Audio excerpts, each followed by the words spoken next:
Hola y bienvenidos de nuevo a mi canal de Activa lo Sobrenatural. Hoy te voy a confrontar con una verdad incómoda y es la siguiente: ¿se puede operar en dones y aún así no tener fruto? Y si tú me dices ¿cómo es esto posible?, entonces quédate, porque esto no es una opinión, esto es escritura. En 1 Corintios capítulo 13 versículos del 1 al 2 dice así, y escucha bien cada palabra: si yo hablase lenguas humanas y angélicas y no tengo amor, vengo a ser como metal que resuena o címbalo que retiñe.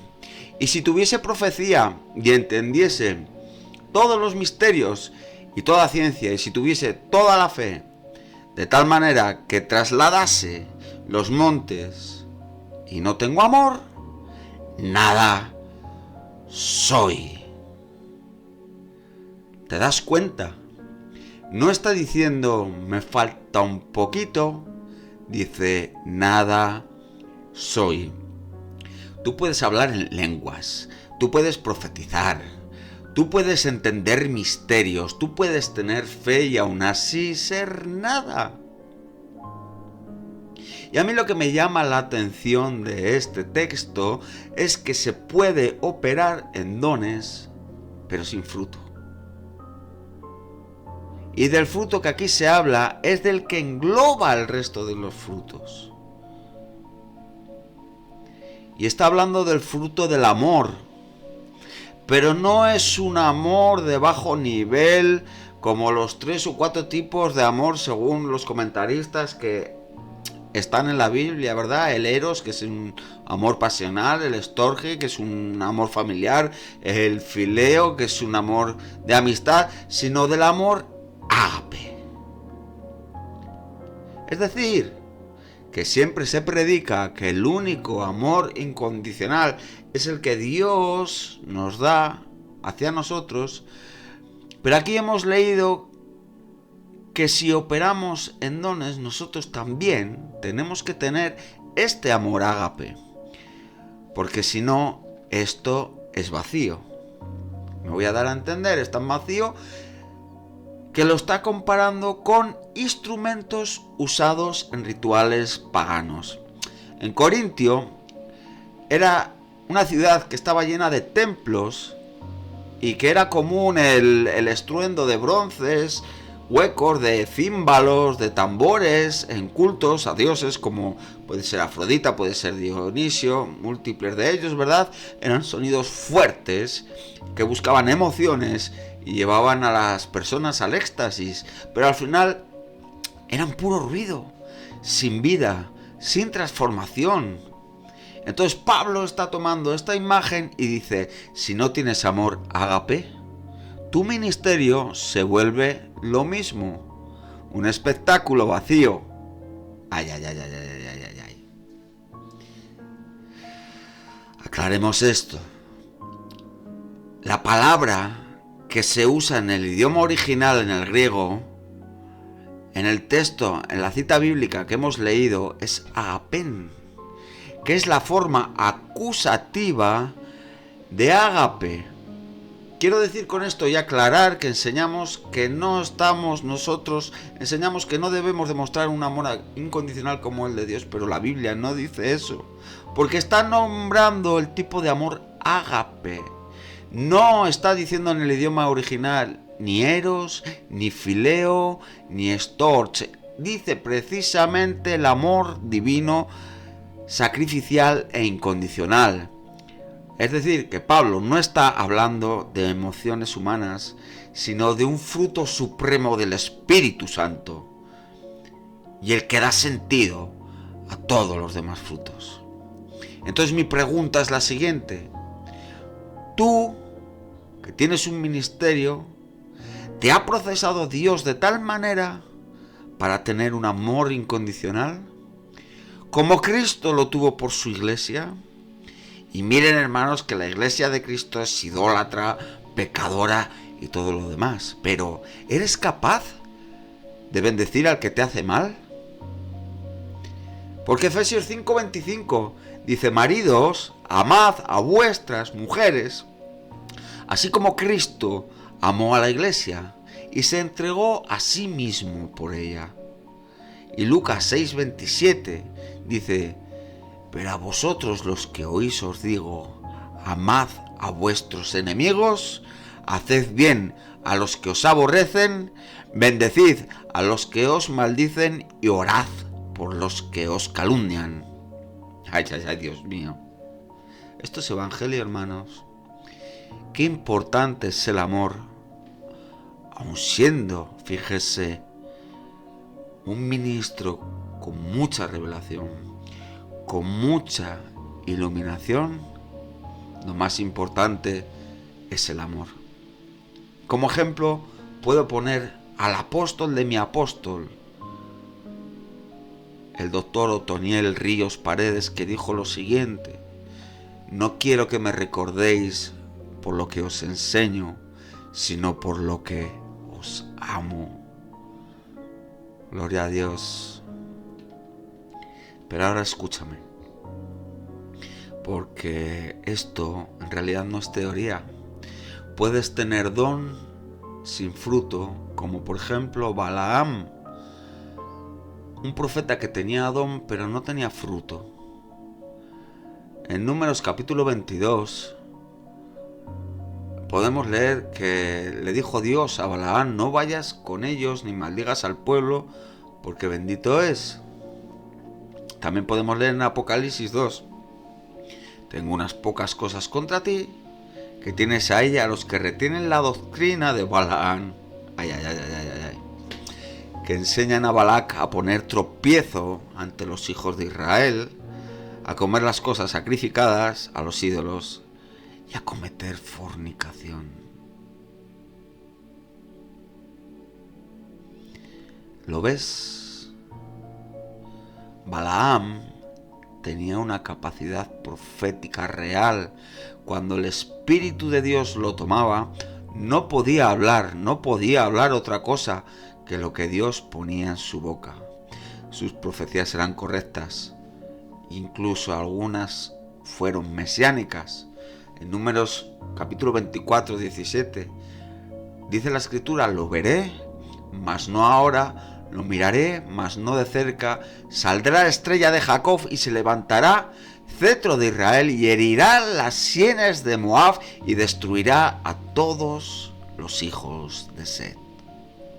Es decir, mis amados hermanos, vemos según la Escritura que el don estaba ahí activo y era notorio, pero mientras ese don estaba brillando, el fruto faltaba. Balaam estaba dominado por la codicia. Quiso maldecir a Israel por dinero, pero al no poder, aconsejó a Balac cómo hacer caer al pueblo en pecado. No es que fuera pobre o rico, el problema fue amar más la paga de la injusticia que la recompensa de Dios. Y esto lo podemos aplicar hoy en día para nosotros, porque es necesario aquí hacer un alto, porque la Biblia dice que el obrero es digno de su salario y el que ministra debe vivir del altar. Es decir, que la prosperidad es de Dios, no del diablo.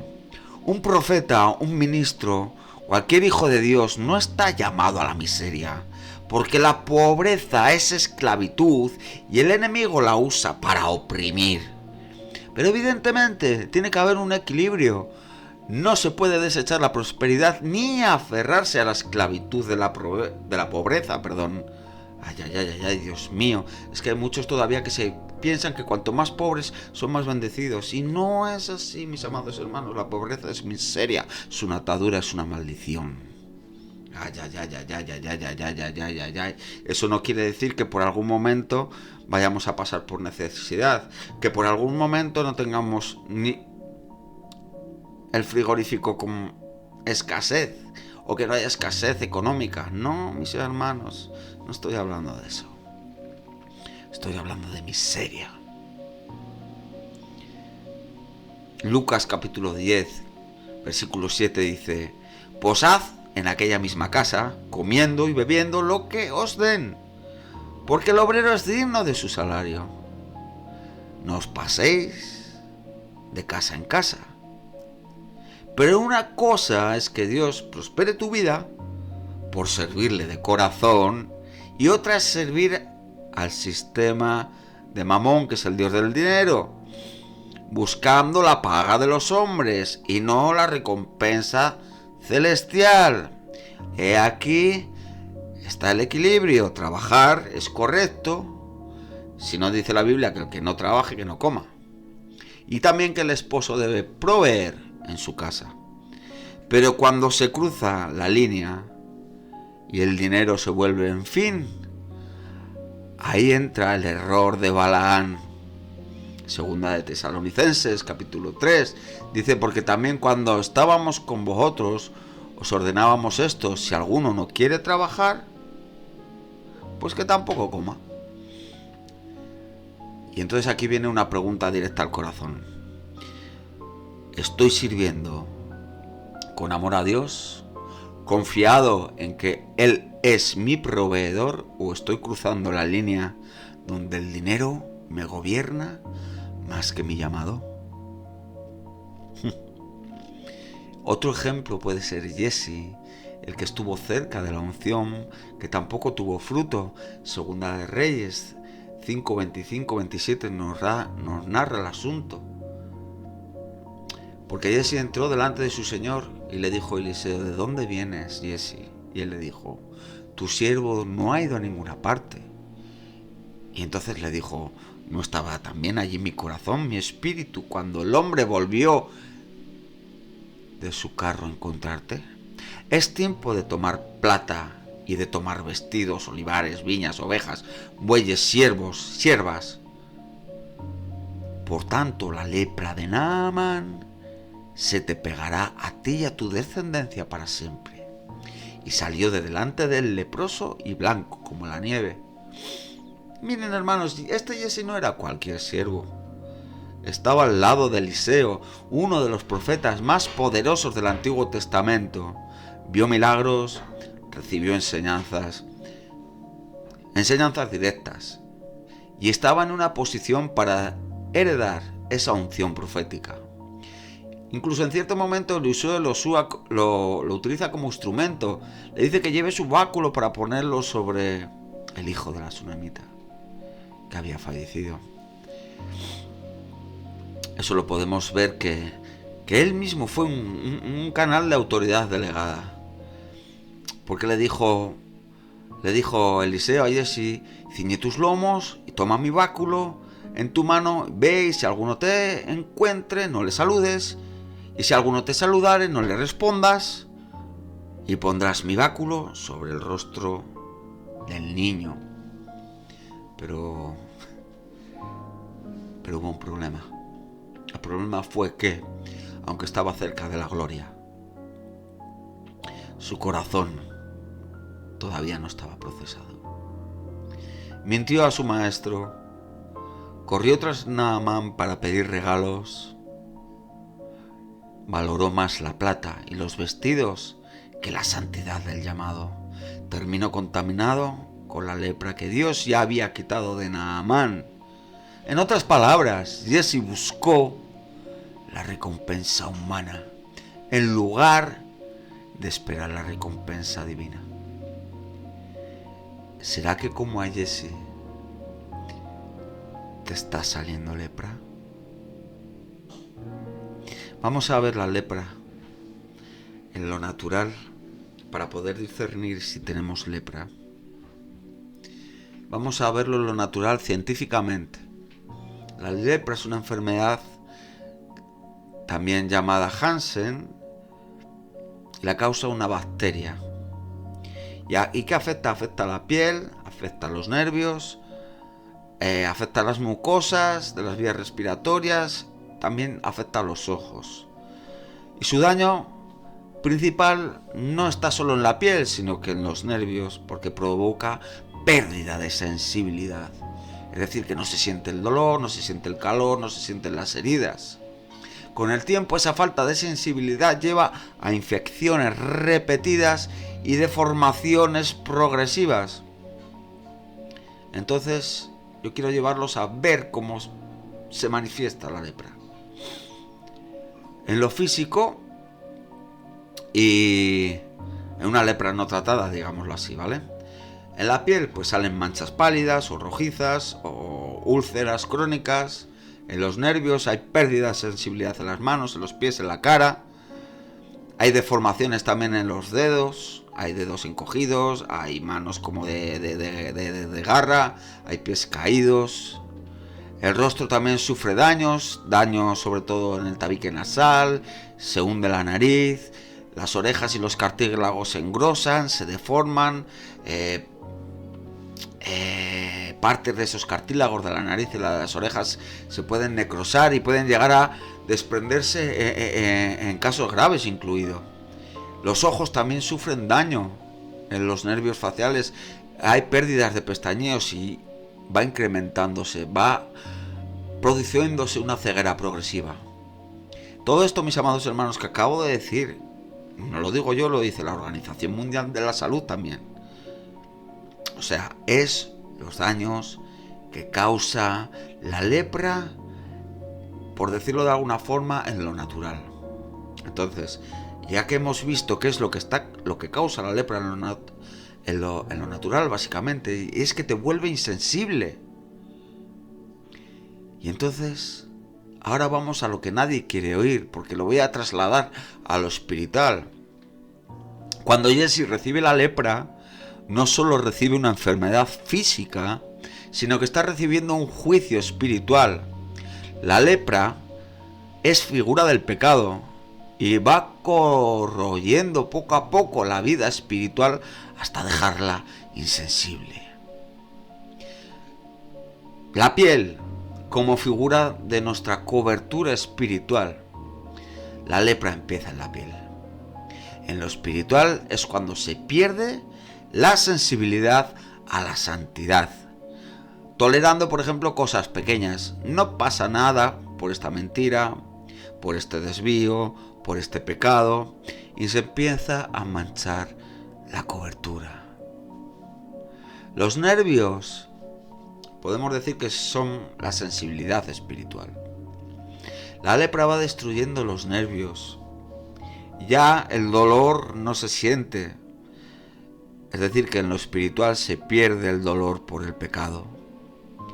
El corazón se endurece. Se apaga la voz de la conciencia y no produces arrepentimiento. La nariz, que es figura del discernimiento espiritual, hemos dicho que la lepra afecta al tabique nasal, hunde la nariz, y como la nariz es símbolo del discernimiento, de lo que es un olor grato a Dios en lo espiritual, ya no estás distinguiendo lo santo de lo profano, lo limpio de lo inmundo. Ay. Las orejas, también producía un daño en las orejas, hemos dicho, y ahí opera la capacidad de escuchar a Dios. La lepra deforma los cartílagos y puede afectar las orejas, incluso perderlas. En lo espiritual esto nos habla de dejar de oír la palabra con revelación. La predicación ya no entra como espada, sino que se oye sin fe, sin impacto y sin obediencia. Y los ojos también, como visión espiritual. Hemos dicho que la lepra daña los nervios faciales y causa una ceguera progresiva. En lo espiritual nos dice que estamos perdiendo la visión de Dios, que estamos perdiendo el enfoque del llamado y la esperanza de gloria. Se camina en tinieblas aunque haya un don. También hemos visto que los dedos y las extremidades son afectadas, y estos son símbolos de nuestras obras y nuestro caminar. La lepra encoge dedos, deforma los pies. En lo espiritual son las obras de nuestras manos que dejan de ser puras, y el caminar ya no sigue el sendero de justicia, sino que va por caminos desviados o torcidos. Esto aplicado a lo que hemos hablado de Jesse. Jesse quiso tocar lo que era de Naamán, pero terminó tocando y llevándose la lepra de Naamán. La codicia lo volvió insensible y esa insensibilidad fue sellada en lo natural. Ay, ay, ay, ay, ay, ay, ay, ay. Perdió la oportunidad de heredar la unción de Eliseo. Perdió la sensibilidad espiritual. Terminó con la enfermedad que simboliza justamente la pérdida de sensibilidad. Entonces su herencia no fue gloria, sino lepra, para él y su descendencia para siempre. Así que, mis amados hermanos, no se dejen engañar. El don puede deslumbrar, pero sin amor y sin fruto, el pecado lo termina anestesiando. La lepra en lo natural es pérdida de sensibilidad, y en lo espiritual es lo mismo. Ya no hueles lo que ofende a Dios, ya no oyes su palabra, ya no ves su gloria y ya no caminas en santidad. Entonces la Biblia nos advierte en Mateo capítulo 7, del 16 al 20, que por sus frutos los conoceréis. ¿Acaso se recogen uvas de los espinos o higos de los abrojos? Así todo buen árbol da buenos frutos, pero el árbol malo da malos frutos. No puede el buen árbol dar malos frutos, ni el malo dar buenos. Todo árbol que no da buen fruto es cortado y echado en el fuego. Así que, por sus frutos los conoceréis. Puedes predicar, puedes profetizar, puedes tocar instrumentos, puedes tener un ministerio visible, pero lo que revelará si eres verdadero hijo de Dios será tu fruto. Amor, paz, paciencia, benignidad, fe, mansedumbre, templanza, bondad, fruto de labios, etc. Al final,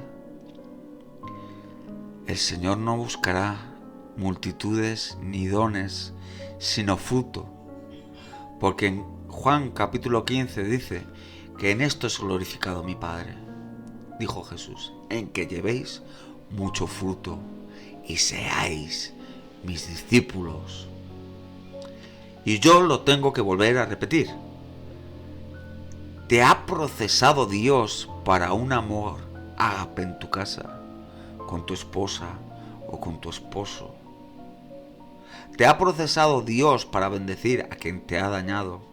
¿Te ha procesado Dios para perdonar lo que según tú es imperdonable? Por eso hoy te hablo muy directo y con toda la autoridad. Pues si estás aquí mismo o viendo por las redes, pero sé que esto te va a llegar porque Dios me lo dijo. Cuidado con juzgar los procesos de Dios en sus ministros, porque Dios trata con sus ungidos no para exhibir sus caídas, sino para demostrar el carácter de Cristo en medio de la fragilidad. Cuidado, porque Dios no lo va a dejar así.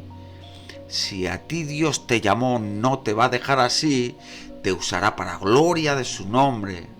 Cuidado, cuidado, cuidado, que Dios es experto en avergonzar a los sabios, usando a lo más vil y menospreciado, porque a ellos escogió Dios. Si eres vil y eres menospreciado, Dios te escogió, y está bueno eso.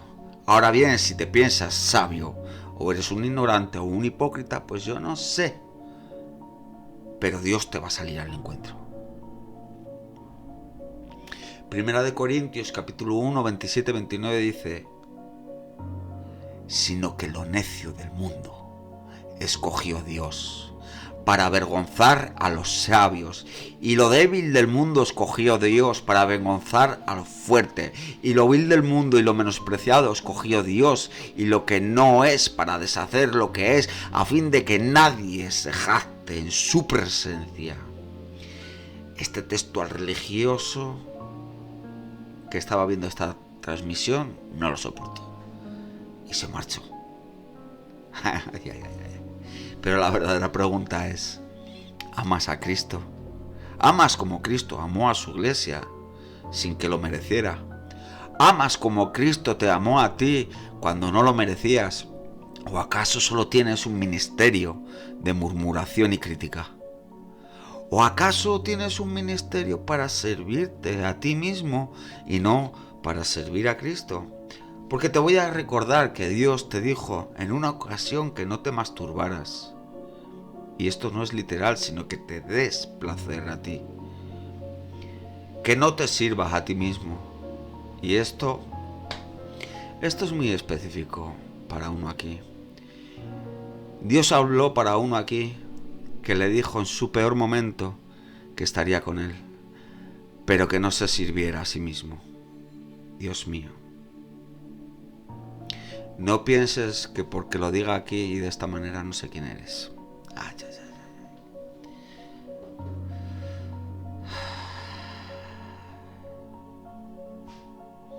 Señor, advierte así, pero tengo contra ti que has dejado tu primer amor.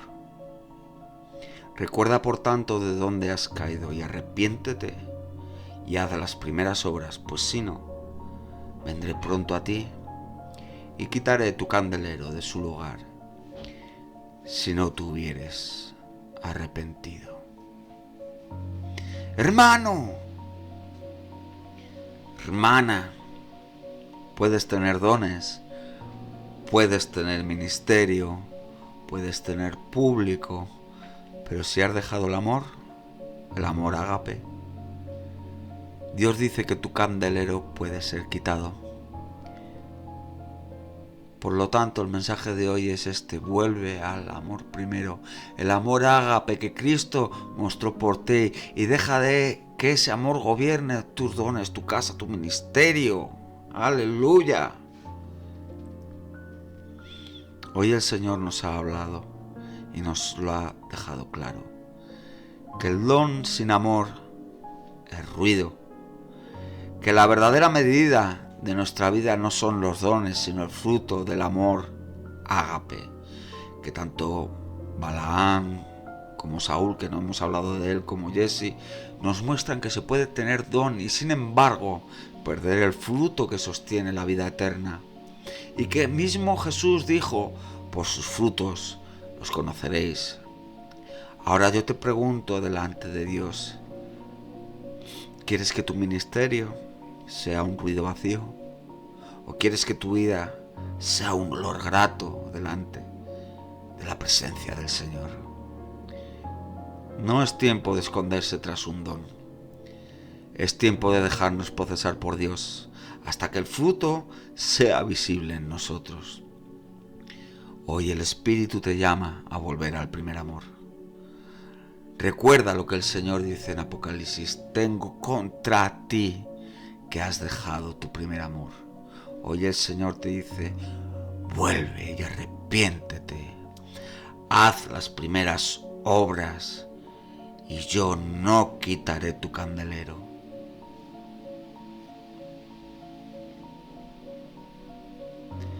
Que se levante una iglesia no solo de dones, es necesario, sino que se levante una iglesia con dones y fruto. Porque esa es la iglesia que Cristo viene a buscar. Esa es la iglesia que Cristo viene a buscar. Y hasta aquí, en el día de hoy, llego, mis amados hermanos. No olviden en compartir, no olviden en suscribirse, en darle me gusta, en activar la campana, para no perderse nada, pues la intensidad de este canal va a ir subiendo. Va a subir la intensidad de revelación espiritual, porque llega una activación sobrenatural en los llamados y en los propósitos de todos ustedes. Así que no se pierdan las próximas transmisiones. Que Dios les bendiga y hasta la próxima. Shalom.